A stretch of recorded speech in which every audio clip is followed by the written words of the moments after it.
بسم اللہ الرحمن الرحیم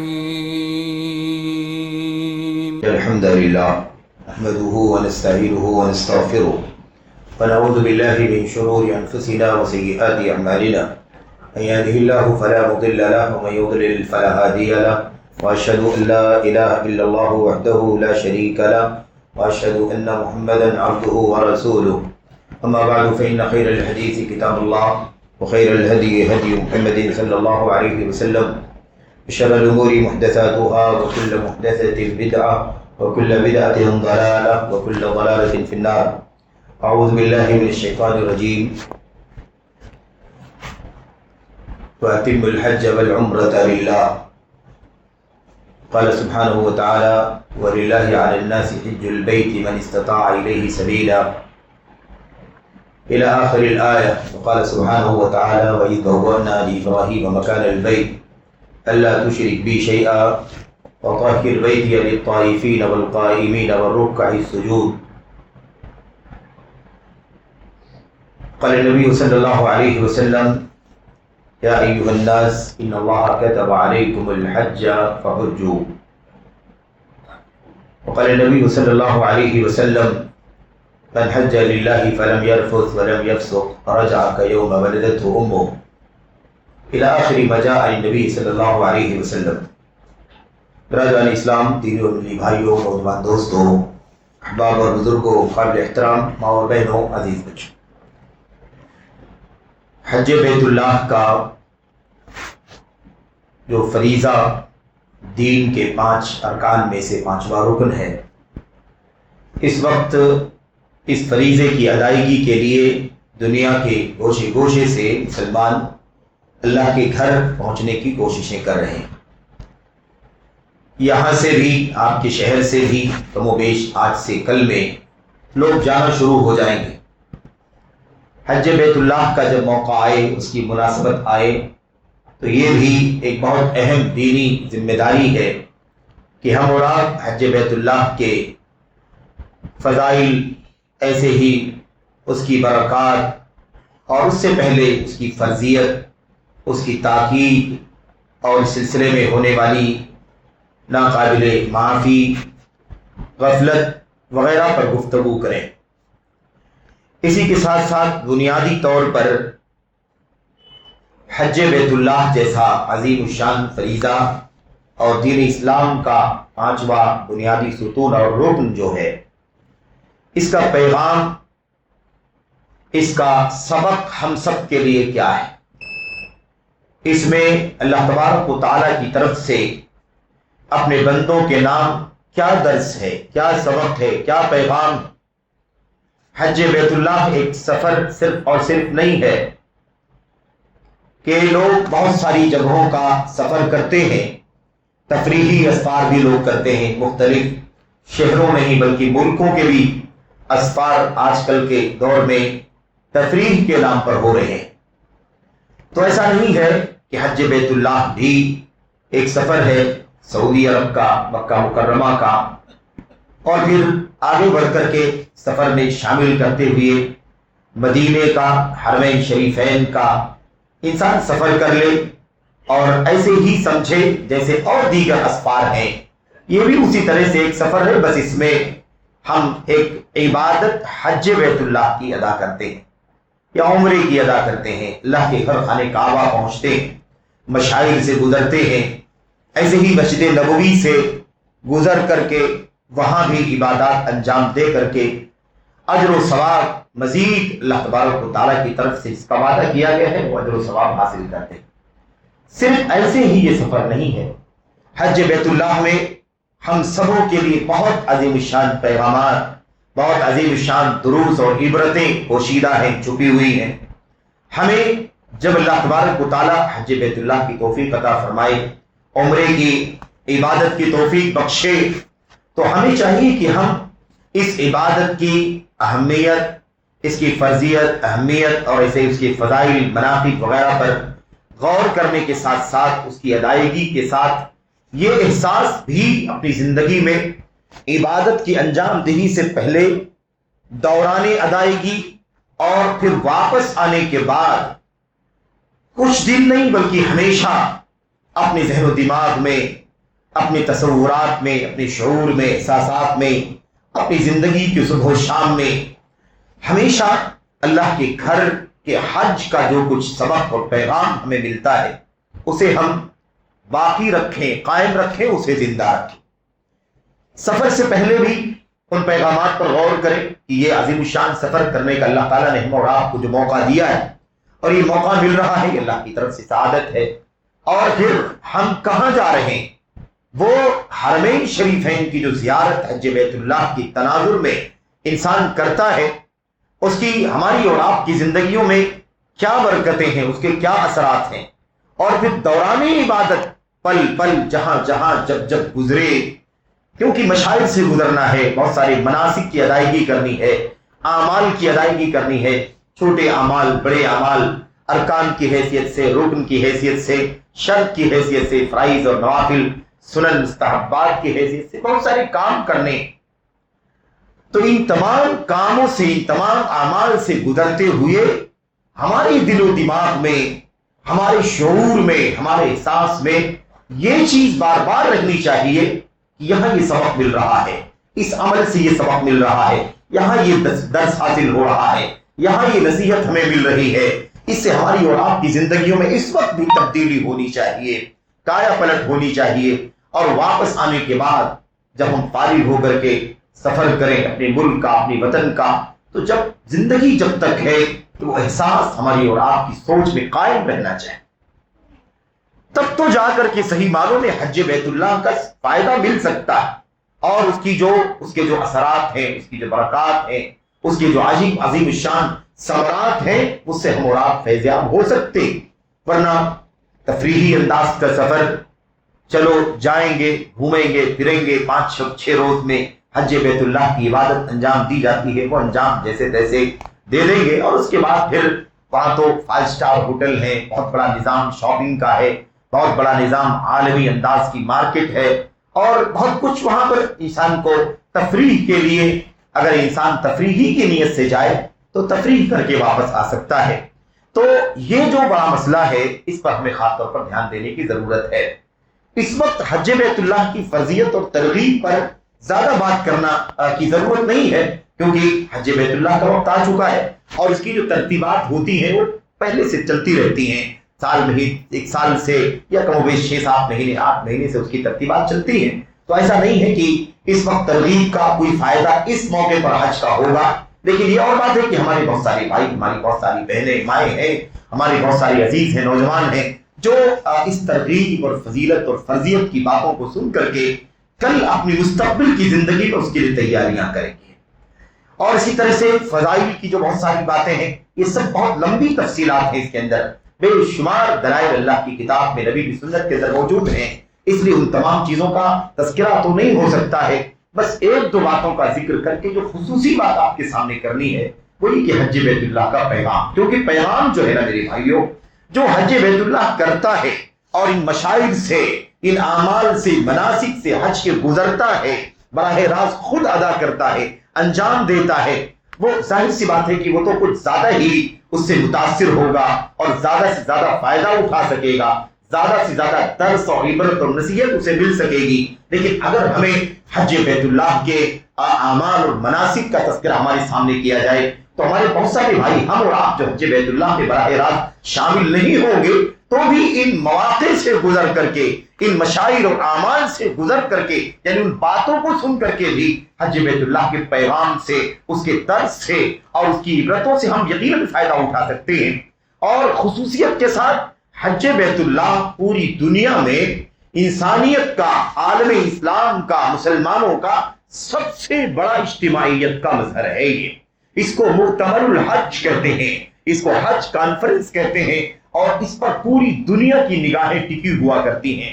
آپ شاید جانتے ہیں، آپ کے علم میں ہے کہ اس کا احساس ہمیں اور آپ کو جتنا ہے اس سے کہیں زیادہ احساس کفار کو ہے، مشرکین کو ہے، یہود و نصارہ کو ہے، ملحدین کو ہے، زنادقہ کو ہے، اور کسی بھی طرح سے چھوٹے بڑے دشمنوں کو ہے، جزوی کلی مخالفین کو بھی اس کا احساس ہے کہ حج بیت اللہ مسلمانوں کا سب سے بڑا اور سب سے عظیم مرکز ہے، جہاں وہ